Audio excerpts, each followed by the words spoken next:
The bloody map of trade, power, money, and betrayal trade. What a noble word on paper, and what a filthy one in the streets, don't you think? They've always told us the same fairy tale. Trade binds nations, lowers prices, brings peace to the world, and ends wars. The script was so simple: I give you what I have, and I take what you have. We both get rich, and the world turns into a celebration. An elegant, civilized, and flawless idea. There's just one hitch. History wasn't written that way because, my friends, trade was never like those free stories we were told. It was never just two people shaking hands. Trade was protected by massive navies, fed by the wealth of great empires. And the moment the master of the table was unhappy with the result, the rules were rewritten from scratch in blood. Yes, ships crossed oceans, cities rose, and some made unimaginable fortunes. But behind every so-called open market stood a much harsher reality: an army, the pressure of a state, or a massive monopoly whose shadow never left the room. In reality, what we call free trade was nothing more than a privilege used by those powerful enough to set the terms. Welcome to the hidden room where money, power, and history collide, where the truth is far from innocent. If we want to understand how the world truly turns, we must start by accepting this. Trade is not an independent bird flying above politics. It never has been. Trade looks at power first, and only then is the book rewritten to fit. For decades, they tried to make us swallow the opposite. They said trade now functions like a neutral force of nature. Production would go wherever it was cheapest, and we would all win. When our factories closed and our self-sufficient cities turned into ghost towns, they told us efficiency requires this, as if the world had finally grown up and left those old, tyrannical methods behind.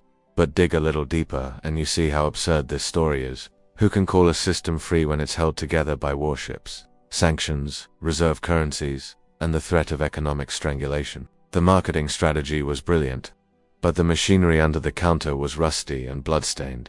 Long before economists packaged trade in those fancy equilibrium theories, kings and emperors felt the truth in their bones. Trade was wealth. Wealth meant taxes, and taxes meant an army, a ship, a fortress, and survival.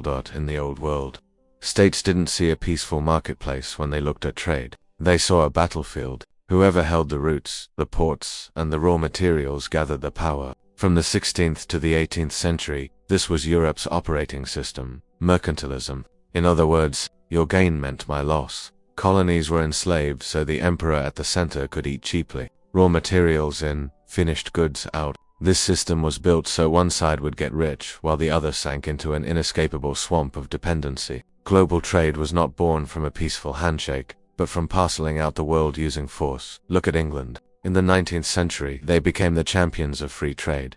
But there's a small detail. By the time Britain started singing this song, they were already at the summit. They had built their industry, launched their navy, and secured their colonies. So, free trade was not a moral choice for Britain. It was a weapon to sideline its rivals. The powerful know exactly how to market their own interests as universal rules. The Opium Wars against China throw this brutality right in our faces. England risked poisoning an entire nation to close a trade deficit, and they did it with warships under the guise of defending commercial rights.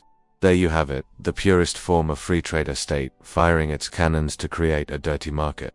Fast forward to today, the United States followed no different path. Alexander Hamilton warned as early as 1791, if we open ourselves up before we are ready, we will perish. And America grew behind high tariff walls until it became a giant. Only when it became the global leader did it start saying, open the doors. Rising powers speak with strategy, while those at the top speak with principles. But both want the same thing, to keep their seat. Today, we are in the year 2026, and that neutral trade myth is shattering before our eyes. We are no longer talking about globalization. We are talking about sanctions, export bans, chip wars, and national security.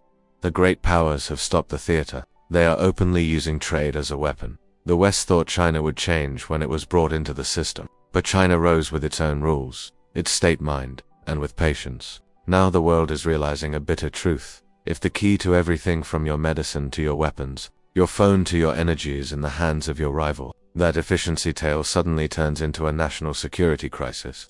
History is screaming at us. They used to fight for spice routes and silver flows. Today's spices are semiconductors, rare metals, and data lines. The players have changed, but the rules of the game have been the same for 1,000 years.